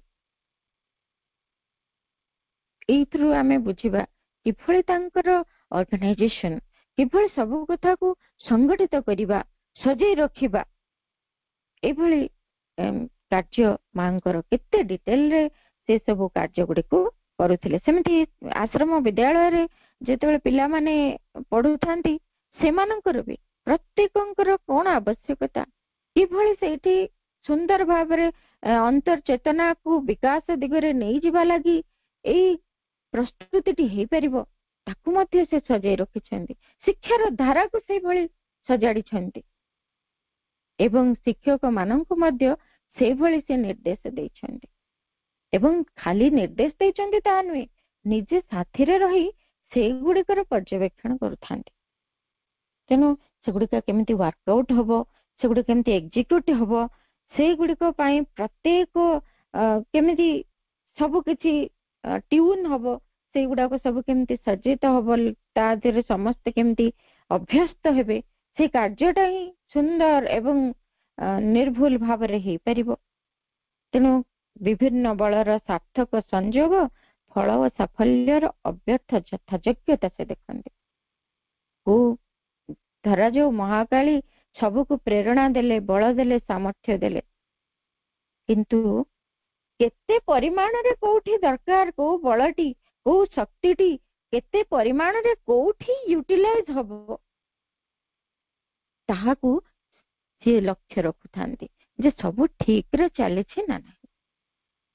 जो स्थान रे जो शक्ति रो जे भली आवश्यकता से शक्ति बा सेई बल सेठी सेई कार्यटी रे नियोजित ही छंती कि नाही कोन आवश्यकता अछि एवं एठी होउछि कोन ए सब भितरे तार जे केते कोन प्रकृति रे तार फल आसुछि कोन परिणति आसुछि किभଳି साफल्य से भितरे होउछि केते योग्य होई उठुछि ए परिस्थिति केते योग्यता अर्जन करूछि ए सृष्टि सेई कथा को से निरीक्षण करूथांती निरंतर गोटिए मुहूर्त भी से क्लांत हुअंती नाही। ए कार्य रे से ତନ୍ନ ତନ୍ନ କରି ଏହାକୁ ସେ ବିଶ୍ଳେଷଣ କରୁଥାନ୍ତି ଏବଂ ଦେଖୁଥାନ୍ତି। ସିଏ କଣ କରୁଛନ୍ତି? ବସ୍ତୁରାଜିର ପ୍ରୟୋଗ ନୀତି, ଗଠନ ରୀତି, କାରୁ ପଦ୍ଧତି, ଏଇ ଓଡିଆ ଟ୍ରାନ୍ସଲେସନ ଏଇଭଳି କରାହେଇଛି। ସେ କହୁଛନ୍ତି ଯେ ପ୍ରତ୍ୟେକ ଯେଉଁ କାର୍ଯ୍ୟ ହଉଛି, the science and craft and technique of things are Mahasaraswati's province। ଏଇ ଯୋଉ ପ୍ରତ୍ୟେକ ବସ୍ତୁର ଯୋଉ ପ୍ରୟୋଗ ନୀତି, କିଭଳି ଭାବରେ ସେ ବସ୍ତୁଟି ଏଠି କ୍ରିୟା କରିବ, କେମିତି ସେ ଏଇ ସୃଷ୍ଟିରେ ପ୍ରତିଷ୍ଠିତ ହବ, କେମିତି ସେ ପରିପୂର୍ଣ୍ଣ ହବ, କେମିତି ତାର ଧାରା ଅନୁଯାୟୀ ସେ ସ୍ତର ପରେ ସ୍ତର ଦେଇ ପୂର୍ଣ୍ଣତା ଦିଗରେ ଆଗକୁ ଯିବ, ଷ୍ଟେପ ବାଇ ଷ୍ଟେପ ସେ କେମିତି ଗତି କରିବ। ଆମେ ମାନେ ଆଜି ଧର ଯୋଉ ଏମିତି ମଣିଷଟିଏ ହେଇଛେ, ସଭ୍ୟ ମାନବଟିଏ, ଆମର ଆରମ୍ଭ ସମୟରୁ ସେ ଆମକୁ ସଜାଡିବାରେ ଲାଗିଛନ୍ତି। କେମିତି ଆମର ପ୍ରତ୍ୟେକଟି ଅଙ୍ଗ ପ୍ରତ୍ୟଙ୍ଗ, ଅର୍ଥାତ୍ ଆମର ଏଇ ବାହ୍ୟ ଅଙ୍ଗ ପ୍ରତ୍ୟଙ୍ଗ ଏବଂ ଅନ୍ତର୍ଗତ ଅଙ୍ଗ ପ୍ରତ୍ୟଙ୍ଗ, ଯେମିତି ମନ, ପ୍ରାଣ, ଶରୀର, ଏଇ ସବୁର କେମିତି ଗୋଟେ ହାର୍ମୋନାଇଜ ହେଇକିରି ସବୁ ଗୁଡାକ କିଭଳି ଭାବରେ ଠିକରେ କାର୍ଯ୍ୟ କରିପାରିବେ, ତାହା ହିଁ ସେ ଦେଖୁଛନ୍ତି। ଏବଂ ସବୁ କେମିତି ଗଢା ହବାର ତାର ଧାରା, ସେଇ ଯୋଉ ତା ଭିତରେ ସୁନ୍ଦର ଯୋଉ କାରୁ କାର୍ଯ୍ୟ, ଅର୍ଥାତ୍ ତାର ଯୋଉ ସୁନ୍ଦର ଯୋଉ ଟିକେ ଟିକେ ଟିକେ ଟିକେ ତାର ଖୁଣ୍ଟି ନାହାନ୍ତି, ଅତ୍ୟଧିକ ସୂକ୍ଷ୍ମାତି ସୂକ୍ଷ୍ମ କାର୍ଯ୍ୟ ତା ମଧ୍ୟରେ ଯେ ହବା କଥା, କ୍ରାଫ୍ଟ, ଟେକ୍ନିକ, କୌଶଳ, ତା ଭିତରେ ଯୋଉ କାରୁ ପଦ୍ଧତି, ତାର କେମିତି ସଠିକ ସମାବେଶ ହବ ଏବଂ ସେ ସବୁ କିଭଳି ସଠିକ ଭାବରେ ଏଠି କ୍ରିୟା କରିପାରିବେ, ତାହା ହିଁ ସେ ଦେଖୁଥାନ୍ତି। ଏବଂ ତାଙ୍କ ମଧ୍ୟରେ ଅଛି କଣ? ସିଦ୍ଧ କର୍ମୀର ଅନ୍ତରଙ୍ଗ ଓ ଯଥାଯଥ ଜ୍ଞାନ। ତାଙ୍କ ପାଖରେ ଯଥାଯଥ ଜ୍ଞାନ ରହିଛି, ଯେ କି ସିଦ୍ଧ କର୍ମୀର ଭାରି ଅନ୍ତରଙ୍ଗ, ଯେମାନେ ପ୍ରକୃତରେ ଆମେ ଭାବିବା ଏଠି ମହାସରସ୍ୱତୀଙ୍କର ଯୋଉ କାର୍ଯ୍ୟଟି, ତାପରେ କଣ ସିଦ୍ଧ କର୍ମୀର ଜ୍ଞାନ ତାଙ୍କ ପାଖରେ ଅଛି। ସିଦ୍ଧ କର୍ମୀ କି ଯଦି ଆମେ ଦେଖିବା, ସେ କର୍ମଟା ଯେତେବେଳେ ସିଦ୍ଧ ଜଣେ କରିପାରେ, ସେ ହବ ସିଦ୍ଧ କର୍ମୀ। ଯେଉଁ କାର୍ଯ୍ୟଟି ପ୍ରକୃତରେ କାର୍ଯ୍ୟ କରିବାର ଯୋଉ ଜ୍ଞାନଟି ଯାଙ୍କ ପାଖରେ ଅଛି ଏବଂ ଯଥାର୍ଥ ଭାବରେ କାର୍ଯ୍ୟଟି ସମ୍ପନ୍ନ ହେଇପାରୁଛି, ପରିପୂର୍ଣ୍ଣ ହେଇପାରୁଛି, ଏବଂ ସେଇଥିଲାଗି ଯୋଉ ଜ୍ଞାନଟି ଦରକାର, ତାହା ଅଛି ମହାସରସ୍ୱତୀଙ୍କ ପାଖରେ। ସେଇ ଜ୍ଞାନଟା ତାଙ୍କ ପାଖରେ ଅଛି। ତାଙ୍କର ଯେ ଆହୁରି ପୁଣି କହୁଛନ୍ତି ଯେ ସେଇ ଯଥାର୍ଥ ଜ୍ଞାନଟି ତାଙ୍କ ପାଖରେ ଅଛି, ତ ଯେ କାର୍ଯ୍ୟଟି କରାହୁଏ, ତାଙ୍କ ଗୋଟିଏ ଜଣେ ବ୍ୟକ୍ତି ଆଶ୍ରମକୁ ଥରେ ଆସିଲେ, ଆସିକି ନଳିନୀ ଦାଙ୍କୁ କହିଲେ ମତେ କିଛି କାମ ଦିଅ। ତାପରେ ନଳିନୀ ଦାସ ଯାଇକି ମାଙ୍କୁ କହିଛନ୍ତି। ତାପରେ ସିଏ ଭାବିଛନ୍ତି ମୁଁ ତ ଜଣେ ବହୁତ ଜ୍ଞାନୀ ଲୋକ, ମୁଁ ପାଠ ପଢଉଥିଲି ଜଣେ ପ୍ରଫେସର, ମତେ ନିଶ୍ଚୟ କିଛି ଗୋଟେ ଏମିତି ସେଇ ଆଶ୍ରମ ବିଦ୍ୟାଳୟରେ ପଢେଇବା ପାଇଁ ହୁଏତ କାର୍ଯ୍ୟ ଦେବେ, ସେ ମନେ ମନେ ଏକ୍ସପେକ୍ଟ କରିଛନ୍ତି। କିନ୍ତୁ ନଳିନୀ ଦା ଆସିକି କହିଲେ ଯେ ତୁମକୁ ଡାଇନିଂ ରେ ବାସନ ମାଜିବା ପାଇଁ କାମ ଦିଆହେଇଛି। ସେ କହିଲେ ବୋଧେ ମୋର କ୍ୱାଲିଟିକୁ ବୁଝି ପାରିଲେନି ନଳିନୀ ଦା।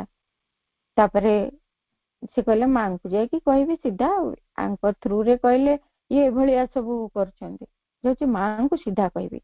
ଯାଇଛନ୍ତି ମାଙ୍କୁ କହିବେ ବୋଲି, ଦେଖୁଛନ୍ତି ବହୁତ ଦୂରରେ ଯାଇଛନ୍ତି ସ୍ପୋର୍ଟସ ଗ୍ରାଉଣ୍ଡ, ଦୂରରେ ଦେଖୁଛନ୍ତି ଟେନିସ ଖେଳ ମାଙ୍କର, ତାପରେ ସେ ତାଙ୍କୁ କହିବେ ଭାବିଛନ୍ତି। ତାପରେ ମା ଟେନିସ ଖେଳୁଛନ୍ତି, ସେ ଦେଖିଲେ, ତାପରେ ଫେରିଲେ। ଫେରିଲା ବେଳକୁ ପୁଣି ଯାଇକି ମାଙ୍କୁ ଦେଖା କରିଛନ୍ତି ଏବଂ ମା ତାଙ୍କୁ ପଚାରୁଛନ୍ତି ତୁମେ ତୁମର କାର୍ଯ୍ୟ କେବେଠାରୁ ଆରମ୍ଭ କରିବ? ସେ ଆଶ୍ଚର୍ଯ୍ୟ ହେଇଗଲେ, କଣ ମା ତା ମାନେ ଜାଣିଛନ୍ତି ଏଇ କଥାଟା। ତାପରେ ସେଠୁ କହିଲେ ମା କାର୍ଯ୍ୟ, କେମିତି ଆଶ୍ଚର୍ଯ୍ୟ ହେଲା ଭଳି ଚାହିଁଲେ, ଅବାକ ହେଲା ଭଳିଆ। ତାପରେ ମା କହିଲେ ଯୋଉ କାର୍ଯ୍ୟ ତୁମକୁ ଦିଆହେଇଛି। ତାପରେ ସେ କହିଲେ पूरा हतबाक होउचंदी केमती मते केमती चिन्हि पड़नांती आश्चर्य होउचंदी माँ केमती मते ए कार्य को देले मु तो जणे एते बहुत ज्ञानी लोकटी मते से ज्ञान रो कथा किछि देइथांते मते एमती काहे कि देले बुझी पारलेनी किंतु जेतेबेले बाध्य बाधकतार सहित से कार्यटी करिवा पई जाइछंती तापरे से भाबुछंती जे एई कार्यटा बोधे मो चेतनार अग्रगति लागि किछि आवश्यकता थिला काहे कि ना से माजिला बेलको अनुभव करूचंती जे तांको भीतर रो जो पूरा गोटे भारी रिजिड भावटे थिला जे मु एई कार्यटा करिबिनी मु ही योग्य एमिति सब बड़ बड़ कार्य करिबी मु एमती पाठ पढ़ा काम करेबी कि किछि गोटे शिक्षा देबी ज्ञान देबी एसबु सिना मु करिबी मु कहीं बासन माजिबी एभली गोटे भावटे तांको भितर रहितिला से आश्चर्य होई गले जेतेबेले बाध्य होई कि दिने करचंती ता पर दिन को से कहउचंती जे मो भितर एमिति गोटे अति हीनमान्यतार गोटे भावटी रहिछि जो भावटी प्रकृति मो भितर जीवार आवश्यकता थिला तेणु एमिति गोटे ज्ञान प्रकृति कहा भितर कौन अवस्था अच्छी केते काम कराई आउ केते करबा को बाकी अच्छी ता भितर कौन से करिवो एमिति गोटे कार्य केमती से कर्मी ती हबो ता भितर कर्म करिवार केमती गोटे सिद्धिर अवस्था आसीबो कर्म को नेकरी से किभली निजको प्रस्तुत करि परिबो सेही भली चेतनाटी ता भितर प्रस्तुत करिबा लागि माँ निश्चित एक कथा कहते कारण कर्म विषय केवल गोटे दिगरे मोर ज्ञान थिला आज मु जानुची जे ए मध्य गोटे दिव्य कर्म ये मध्य एमिति बड़ कर्म जहा कि मोर चेतना मध्यरु केते कलुषता को मते चिन्ह दे पारेला तेणु मु निश्चित पूर्णता आड़ को जाउची एवं स्वयं महासरस्वती मते मो चेतना भितर पूर्णता आड़ को नबार से ज्ञानटी तांको पाखरे अछि से जानिचंती कर्मटी किभली सिद्ध हबो किभली पूर्ण हबो कहा द्वारा से करेबे एई मनुष्य मानक भितर केमिति से कर्मर पूर्णता आसीबो तापरे आ गोटे कथा कहउछंती सूक्ष्म बोध और धैर्य तांको भितरे सूक्ष्म बोध और धैर्य एई कथाटी मध्य प्रबल साधक माने समस्ते कहंती माँ केते जे सूक्ष्म बोध तांकर अछि एवं केते धैर्य तांकर कौनसी कथारे माँ टिकनिकी करे सजेई थिबे सिना से केबे भी हारी जानती नहीं हताश हुअंती नहीं विरक्त हो जानती नहीं जे केते हो करिवे सेही सूक्ष्म बोध जो तांको भितरे बहुत रही कथाटी साधक माने जानि पारंती प्रत्येकटी कर्म भितरे केते सूक्ष्म बोध तांकर रहिता जो कामटी भी करूथांती माँ गोटे फुलटीए तांको दिया जाए जणे आनिकी दियंती गोलाप फुल किछि एवं माँ ताकू तांकर टेबुल ऊपर थिबा गोटे बेस ऊपर सजेइक रखंती से आनिकी दे दियंती से कहबे मु भाबुची मते तो देंते बोले मु केते जल्दी रखी दियंती एते समय कोन लागुची बसिकी धीरे धीरे सजौचन ताकू किंतु सेठी भी केमिति परिपूर्ण हबो सेठी केमिति फुलटी प्रकृति निजको प्रकाश करूथिबो फुलटी केमिति निजर जो व्यक्तित्वटीर अभिव्यक्ति करूथिबो एवं तार सौंदर्यर परिप्रकाश होउथिबो एवं ताहा केमिति तार यथार्थ स्थान रे स्थानित हबो तेणु ताकू एते टेक्निक भाव से ध्यान दियंती स्वयं महासरस्वती रूप माँ ये कार्य गुड़िक एत निखुण एत सूक्ष्मदर्शी ज्ञान तांको पाखरे अछि जे आहुरी सेमती साधक मानक जीवनर घटना मध्य सेमती जेतले दिलीप कुमार रॉय को माँ गोटे चिठी देथिले जे to keep yourself occupied with music and writing is always good for your nature finds there is in its inborn occupation there its inborn occupation and that helps to maintain the vital energy and keep the balance ए कथा माँ तांको चिठी रे लिखुछंती जे तुमे निजको संगीत भितरे पूरा पूरी नियोजित करके रख एवं सब बेले लेखि चलो किछि संगीत भितरे लेख निजको संगीत भितरे बुड़े की रख कारण तुम नेचर भितर तुम यहाँ हूँ स्वधर्म ଏବଂ ତୁମର ପ୍ରାଣିକ ଶକ୍ତି ଏବଂ ତାହାର ଯୋଉ ତମ ଚେତନା ଭିତରେ ଗୋଟେ ସମତା, ଗୋଟେ ଭାରସାମ୍ୟ ରଖିବା ଲାଗି ଏହା ଅତ୍ୟନ୍ତ ଆବଶ୍ୟକ। ଏଇଟିକୁ ତୁମେ କର। ତୁମ ନେଚରର ଏଇଟା ହଉଛି ସ୍ୱଧର୍ମ, ତୁମ ପ୍ରକୃତିର ଏଇଟା ହଉଛି ଧର୍ମ। ତେଣୁ ମା କହୁଛନ୍ତି why not do Sadhana through your music? ତୁମର ସଙ୍ଗୀତ ମାଧ୍ୟମରେ ତୁମେ କାହିଁକି ସାଧନା କରୁନାହ? ତେଣୁ କେବଳ ଯେ ଧ୍ୟାନ କରିବା ଗୋଟିଏ ବାଟ ତାହା ନୁହେଁ। ତୁମ ମ୍ୟୁଜିକ ଭିତରେ ତୁମର ଭକ୍ତି, ତୁମର ଆସ୍ପୃହା ଆହୁରି ଅଧିକ ବିକଶିତ ହବ ଏବଂ ତୁମ ପ୍ରକୃତିକୁ ସିଦ୍ଧି ଆଡକୁ ନେଇଯିବ। ଏଇଭଳି ସୂକ୍ଷ୍ମଦର୍ଶୀ ଜ୍ଞାନ ମାଙ୍କର ହିଁ ରହିଛି। ଏବଂ ଯୋଉ ରୂପରେ ମା ଏଇ ସବୁ କଥାକୁ ବୁଝିପାରନ୍ତି ସାଧକ ମାନଙ୍କ ଭିତରେ, ସେ ହେଉଛନ୍ତି ସ୍ୱୟଂ ମହାସରସ୍ୱତୀ। ତାଙ୍କ ଭିତରେ କଣ ଆବଶ୍ୟକତା, କେମିତି ହେଲେ ଏହା ମଧ୍ୟରେ ଇଏ ପୂର୍ଣ୍ଣତା ଆଡକୁ ଯିବ ଏବଂ ଧୈର୍ଯ୍ୟର ଶିକ୍ଷା ମଧ୍ୟ ମା ଦେଇଥାନ୍ତି ସବୁବେଳେ। ସବୁ ସାଧକ ମାନେ କୁହନ୍ତି ମା ନିଜେ ହିଁ ଅତ୍ୟନ୍ତ ଧୈର୍ଯ୍ୟଶୀଳା ଏବଂ ସେଇ ଧୈର୍ଯ୍ୟ ସେ ଆମକୁ ସବୁ ମୁହୂର୍ତ୍ତରେ ଶିଖେଇଥାନ୍ତି। ଯେମିତି ଜଣେ ମହିଳା ପ୍ରୀତି ଦେଇ କହୁଛନ୍ତି ସେ ଭାରି ତରବର ହେଇକି ଅଧୈର୍ଯ୍ୟ ହେଇଗଲେ। ଯୋଉ ଫୁଲ ଥାଳିଟି ଆଣିଥିଲେ ସମସ୍ତେ ନେଇକି ଯାଆନ୍ତି ଫୁଲ ଥାଳି, ଆଉ ସେଠି ମାଙ୍କୁ ଦିଅନ୍ତି, ଆସନ୍ତି। ସେ କହିଲେ ଡେରି ହେଇଗଲାଣି, ଆଉ ମୁଁ ଆଉ ରହିପାରିବିନି, ଆଉ ମୁଁ ରଖିଦେଇକି ପଳେଇବି କହିକି ସେ ରଖିଦେଇକି ପଳେଇଛନ୍ତି। ସେ ଯେମିତି ଓହ୍ଲେଇ ଯାଇଛନ୍ତି ସିଡିର ତଳକୁ, ଦେଖୁଛନ୍ତି ମା ସାଙ୍ଗେ ସାଙ୍ଗେ ଆସିଲେ। କି ପରୀକ୍ଷା! ଜଣ ଜଣ କରିକି ମାଙ୍କ ପାଖରୁ ଫୁଲ ନେଇକରି ଓହ୍ଲେଇ ଗଲେ। ଯେତେବେଳେ ପ୍ରୀତିଦି ଯାଉଛନ୍ତି, ମା ପଚାରିଲେ ଏ ଫୁଲ ଥାଳିଟା କିଏ ରଖିଛି ଏଠି? ତାପରେ ଇଏ ଚୁପ ହେଇକି ରହୁଛନ୍ତି, ଆଉ କହିବାକୁ ଭଲ ଲାଗୁନି, ଚୁପ ହେଇକି ରହିଛନ୍ତି। କିନ୍ତୁ ମା କହୁଛନ୍ତି ମୁଁ ଜାଣିଛି, କାରଣ ମା ସମସ୍ତଙ୍କର ଫୁଲ ଥାଳିକୁ ଚିହ୍ନିଛନ୍ତି। ମା କହୁଛନ୍ତି ଏତିକି ଟିକେ ଧୈର୍ଯ୍ୟ ରଖିପାରୁନ? ଏତେ ଅଧୈର୍ଯ୍ୟ, ଏତିକି ଅପେକ୍ଷା କରୁନ? ଯୋଉଠି ଦେବାଦେବୀ ମାନେ ମୋ ପାଇଁ ଅପେକ୍ଷା କରିକି ରହୁଛନ୍ତି, ତୁମେ ଏତିକି ଧୈର୍ଯ୍ୟ ରଖିପାରୁନ? ଏତିକି ସମୟ ଅପେକ୍ଷା କରିପାରିଲନି? ପ୍ରତ୍ୟେକ ସମୟରେ ଏମିତି ଧୈର୍ଯ୍ୟ ପାଇଁ ସବୁବେଳେ ଶିଖଉଥାନ୍ତି ମା। ଯେତେବେଳେ ଯେକୌଣସି କାର୍ଯ୍ୟ କରାଯାଏ ସବୁଥିରେ ମା କୁହନ୍ତି, ଯେମିତି ଗୀତ ଶିକ୍ଷା କରୁଛନ୍ତି, ନାଚ ଶିକ୍ଷା କରୁଛନ୍ତି। ଶୋଭାଦି ସେମିତି କହୁଛନ୍ତି ଯେତେବେଳେ ନାଚ ଶିଖୁଥିଲି, ନାଚଟି କରିବା ପାଇଁ ଅଭିପ୍ସାର ଯୋଉ ରୂପଟି ମୁଁ ନୃତ୍ୟରେ ଫୁଟେଇବା ପାଇଁ ମୋ ପାଇଁ କଷ୍ଟ ହଉଛି, ମୁଁ କେବେ କରିନି, କେମିତି କରିବି? ହେଲେ ମା ମତେ ହବନି, ମୋ ଦ୍ୱାରା ହବନି, ମୁଁ ଏସବୁ ପାରିବିନି। ମା କହୁଛନ୍ତି ଧୈର୍ଯ୍ୟ ଧର, ଆସ୍ପୃହା କର ଏବଂ ନିଶ୍ଚୟ ତମର ହବ। ମୁଣ୍ଡକୁ ଆଉଁସି ଦଉଛନ୍ତି, ବୁଝେଇ ଦଉଛନ୍ତି, ଧୈର୍ଯ୍ୟ ଧର କହୁଛନ୍ତି। ପିଲାମାନେ ସେମିତି ମାଙ୍କ ପାଖରେ ସେମାନେ ମଧ୍ୟ କୌଣସି କଥା ଗୋଟେ ହଉନି, ମା ମୁଁ ଏଟା ପାରୁନି, ମା ସାଙ୍ଗେ ସାଙ୍ଗେ ତାଙ୍କୁ ବୁଝାନ୍ତି ତୁମେ ଧୈର୍ଯ୍ୟ ଧର, ଅଧୈର୍ଯ୍ୟ ହୁଅ ନା, ନିଶ୍ଚିତ ଭାବରେ ଏ କାର୍ଯ୍ୟ ତମ ଦ୍ୱାରା ହବ, ତୁମେ ପାରିବ। ଆହୁରି ଏଇ ଯୋଉ କଥାଟି ବି କହିଛନ୍ତି ଯେ ୟଙ୍ଗେଷ୍ଟ ଅଫ ଦ ଫୋର, ଏଇଠି ମଧ୍ୟ ପିଲାମାନଙ୍କ ସହିତ ମା ମହାସରସ୍ୱତୀ ରୂପରେ ପିଲାମାନଙ୍କୁ ବହୁତ ଭଲ ପାଆନ୍ତି। ତେଣୁ ପିଲାମାନଙ୍କୁ ମଧ୍ୟ ଏମିତି ଧୈର୍ଯ୍ୟ ଏବଂ ଅନେକ ସହନଶୀଳତାର କଥା, ଅନନ୍ତ କାଳ ଧରି ଗୋଟିଏ କଥାରେ ଲାଗି ରହିବା ପାଇଁ ପ୍ରଚେଷ୍ଟା କରିବା ପାଇଁ ଅନେକ ପ୍ରେରଣା ଦେଇଥାନ୍ତି।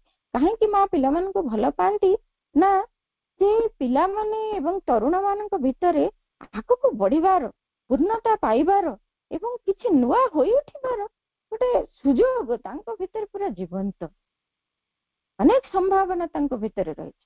ଯୋଉମାନେ ତ ରିଜିଡ୍ ହେଇଗଲେଣି, ଯୋଉମାନେ ଯୋଉ କଥାକୁ ଧରିକି ରହିଛନ୍ତି, ସହଜେ ବଦଳିବା କଷ୍ଟ ହୁଏ, କିନ୍ତୁ ଏମାନଙ୍କ ଭିତରେ ପରିବର୍ତ୍ତନ କରିବା, ରୂପାନ୍ତର କରିବା, କିଛି ନୂଆ କରି ଗଢିବା, ତାଙ୍କୁ କିଛି ନୂତନ କଥା ଶିକ୍ଷା ଦେବା ବହୁତ ସହଜ। ସେଥିପାଇଁ ମା ସେମାନଙ୍କୁ ବହୁତ ଭଲ ପାଆନ୍ତି। ତାଙ୍କ ଭିତରେ ପରଫେକ୍ସନଟା ଆଣି ହବ, ତାଙ୍କ ପାଇଁ ସବୁ କିଛି ଧୈର୍ଯ୍ୟର ଶିକ୍ଷା ଦିଆଯାଇ ପାରିବ, ଏଇଥିପାଇଁ ମା ସେମାନଙ୍କୁ ଭଲ ବି ପାଆନ୍ତି।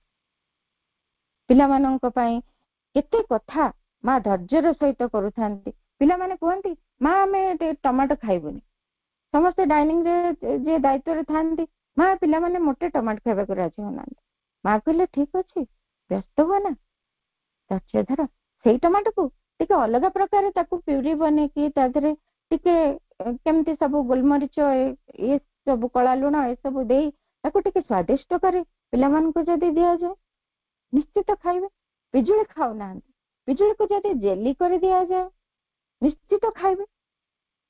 ଏଭଳି ଯେତେବେଳେ କୌଣସି ସମୟରେ କୌଣସି ଡିପାର୍ଟମେଣ୍ଟରେ ବି କୌଣସି ସାଧକ କୌଣସି କାର୍ଯ୍ୟ ଭିତରେ ଅଧୈର୍ଯ୍ୟ ହେଇ ପଡୁଥାନ୍ତି, ପାରୁନି ମା କଣ କରିବି, ଏଇ ଜିନିଷଟା ଗୋଟେ ବିରାଟ ସମସ୍ୟା ହେଇ ଦେଖାଦେଲାଣି, ମା ତାଙ୍କୁ ଧୈର୍ଯ୍ୟରେ ଶିକ୍ଷା ଦେଉଥାନ୍ତି ଆଉ ନିଜେ ମଧ୍ୟ ଅସୀମ ଧୈର୍ଯ୍ୟର ସହିତ ସାଧକ ମାନଙ୍କର କେତେ ଦୋଷ ତ୍ରୁଟି, ଆମ ମାନଙ୍କର କେତେ ଦୋଷ ଦୁର୍ବଳତା ସେ ସହ୍ୟ କରନ୍ତି ଏବଂ ଏଇ ସହ୍ୟ କରି କରି ଆମକୁ ସଂଶୋଧନ କରିବାରେ ମଧ୍ୟ ଲାଗିଛନ୍ତି।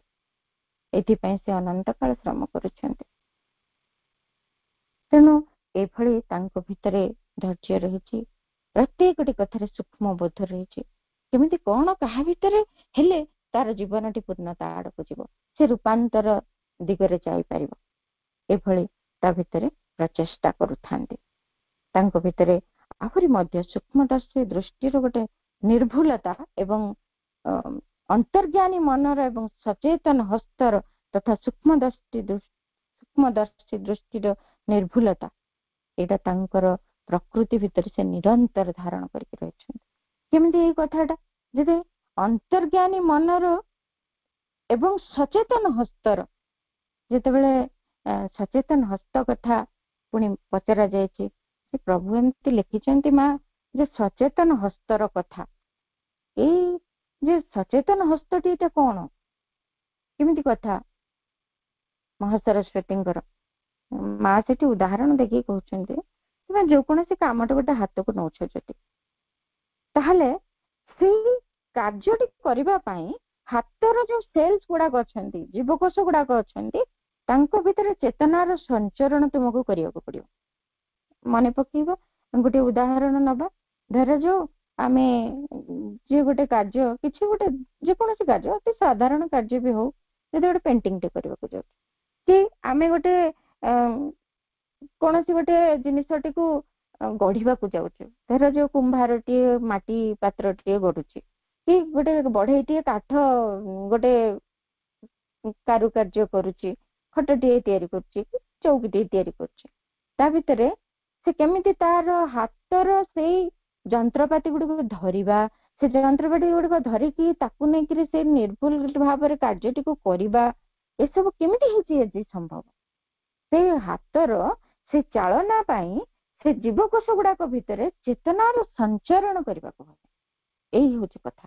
ଏବଂ ସଞ୍ଚରିତ କରିବା ପରେ ଏମିତି ଗୋଟେ କଣ୍ଡିସନ ଆସେ ଯେ ଆଉ ବ୍ରେନ ଟାକୁ ଲଗେଇବା ଦରକାର ପଡେନି। ଯେମିତି ଆମେ ଗାଡି ଶିଖୁଛେ, ଗାଡି ଶିଖିବା, ଧର ପ୍ରଥମେ ଶିଖିଲା ବେଳକୁ ଆଗେ ବ୍ରେନ ଟା ବହୁତ କାମ କରୁଥିବ, ହାତଟା ଏଣେ ଷ୍ଟିଅରିଂ ଧରିଲା ବେଳକୁ ସିଆଡେ ଗୋଡଟା ବ୍ରେକ୍ କ୍ଲଚ ଏସବୁକୁ ଠିକ ଭାବେ କୋଅର୍ଡିନେଟ କରିପାରୁନଥିବ। କିନ୍ତୁ ଧୀରେ ଧୀରେ ଏଇ ଚେତନାଟି ହାତ ପାଦ ଏସବୁ ଭିତରକୁ ସଞ୍ଚରିତ କରିବା ଦ୍ଵାରା କଣ ହୁଏ? ସଚେତନ ହୁଏ। ଇଏ ସଚେତନ ହସ୍ତରେ ପରିଣତ ହୁଏ। ସେତେବେଳେ ବ୍ରେନ ର ସଚେତନତା ଆବଶ୍ୟକ ପଡେନି, ହାତ ଟର୍ଣ୍ଣିଂ ଆସିଲା ତ ହାତ ବୁଲିଯାଏ, ଗାଡି ବୁଲିଯାଏ। ଏବଂ ସେମିତି କୁମ୍ଭାରଟି ମାଟି ପାତ୍ରକୁ ଏଣେ ତେଣେ ଚାହିଁକି ମଧ୍ୟ ସୁନ୍ଦର ଭାବରେ ଗଢି ଦେଇ ପାରୁଥାଏ, କାରଣ ତାର ଆଉ ବ୍ରେନ ର ସେଠି ଆବଶ୍ୟକତା ପଡେ।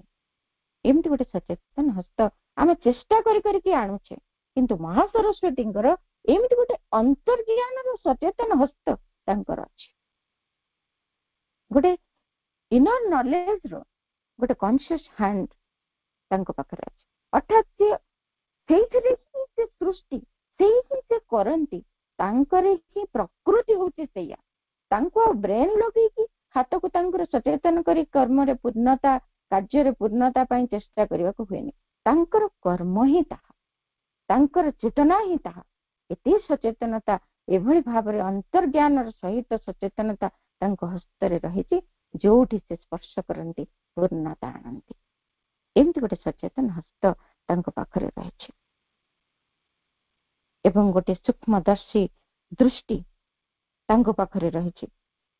ସେ କୋଉଠି କାହା ଭିତରେ କେତେ କାର୍ଯ୍ୟ କରିବାକୁ ଅଛି, କଣ ଅଛି, ସେ ସବୁର ମଧ୍ୟ ସେ ହିସାବ ରଖିଛନ୍ତି।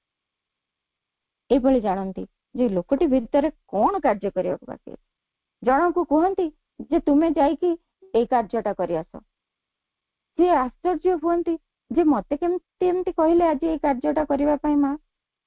କିନ୍ତୁ ଯାଇକି କରିକି ଆସି ସାରିଲା ପରେ ବେଳେ ବେଳେ ବୁଝିପାରନ୍ତି, ବେଳେ ବେଳେ ମାଙ୍କୁ କିଏ ପଚାରନ୍ତି ଯେ ମା ମତେ କାହିଁକି ଏଇ କାର୍ଯ୍ୟଟି କହିଲେ।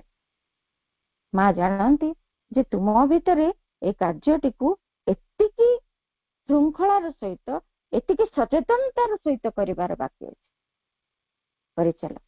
ସେଥିପାଇଁ ସଙ୍ଗୀତ ଶିକ୍ଷା ଦେଲା ବେଳେ ଯେତେବେଳେ ପେଣ୍ଟିଂ କରୁଥାନ୍ତି ସେତେବେଳେ ବି ସେମିତି ହୁତାଙ୍କୁ ବି ସେମିତି କହିଛନ୍ତି, ତୁମର ହସ୍ତ ଭିତରେ ଏମିତି ଗୋଟେ ସଚେତନତା ଭରିଦିଅ ଯେମିତି ସେ ସୁନ୍ଦର ଭାବରେ ସେ ପେଣ୍ଟିଂ ପ୍ରତି ସେ ଲାଇନ ଗୁଡିକ ସାବିତ୍ରୀର ତୁମ ହାତ ଦ୍ୱାରା ଅଙ୍କିତ ହବ। ଏଭଳି ପର୍ଯ୍ୟନ୍ତ ଗୋଟେ ସୂକ୍ଷ୍ମଦର୍ଶୀ ଜ୍ଞାନ ତାଙ୍କ ମଧ୍ୟରେ ରହିଛି ଏବଂ ଏମିତି ଗୋଟେ ଦୃଷ୍ଟିର ନିର୍ଭୁଲତା ତାଙ୍କ ପାଖରେ ଅଛି ଏବଂ ତାଙ୍କ ପ୍ରକୃତି ଭିତରେ ଏହା ଭରପୁର ହେଇକି ରହିଛି। ଅର୍ଥାତ୍ ସେଇ ପ୍ରକୃତିରେ ହିଁ ଗଢା ମହା ସରସ୍ୱତୀ ଏମିତି ଦିବ୍ୟ ପ୍ରକୃତିରେ ଗଢା ସେ କାର୍ଯ୍ୟ କରୁଥାନ୍ତି। ଆଜି ଏଠି ରହିବା, ଆସନ୍ତାକାଲି ୟା ପରଠାରୁ ଆଗକୁ ମହା ସରସ୍ୱତୀଙ୍କୁ ବୁଝିବା ଲାଗି ତାଙ୍କର ସାହାଯ୍ୟ ପ୍ରାର୍ଥନା କରିବା। ଆଜିର ଆଲୋଚନାକୁ ତାଙ୍କରି ଚରଣରେ ନିବେଦନ କରୁଛି କୃତଜ୍ଞତାପୂର୍ଣ୍ଣ ପ୍ରଣାମ ସହିତ। ଅପା ଭାଇମାନଙ୍କୁ ଅନ୍ତରରୁ ଧନ୍ୟବାଦ। ବନ୍ଦେ ମାତରମ୍।